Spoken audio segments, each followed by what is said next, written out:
Iran সংঘাতের জেরে টালমাটাল বিশ্ব অর্থনীতি ও জ্বালানি বাজার। ট্রাম্প প্রশাসনের এই যুদ্ধ কেবল সামরিক সংঘাতের মধ্যে সীমাবদ্ধ নেই, বরং এর চড়া মূল্য দিচ্ছে সাধারণ মানুষ।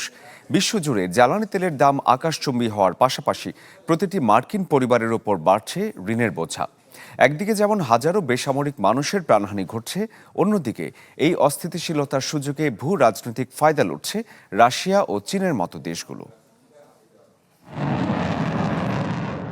ইরান যুদ্ধের প্রত্যক্ষ প্রভাবে বিশ্ববাজারে জ্বালানির দাম এখন লাগামহীন।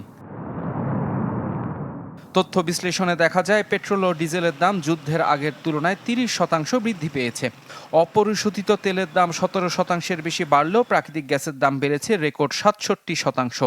শুধু জ্বালানি বাবদ আমেরিকানরা অতিরিক্ত খরচ করেছে $68 বিলিয়ন। জ্বালানি, খাদ্য ও যাতায়াত মিলিয়ে এ যুদ্ধের কারণে প্রতিটি পরিবারের উপর অতিরিক্ত $1100 বোঝা চেপেছে। মুদ্রাস্ফীতি 4.2% পৌঁছানোয় সাধারণ মানুষের জীবনযাত্রার মান এখন চরম সংকটে। মোজো বিরাট কারবার। মোজো 1 লিটার ও 2 লিটার কিনে তুমিও জিতে নিতে পারো ফ্যামিলি কার, স্পোর্টস বাইক, টিভি, আইফোন ছাড়াও থাকছে লক্ষ লক্ষ নিশ্চিত গিফট।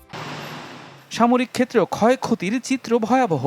অপারেশন এপিক ফুরির ব্যয় ইতিমধ্যে $100 বিলিয়ন ছাড়িয়েছে।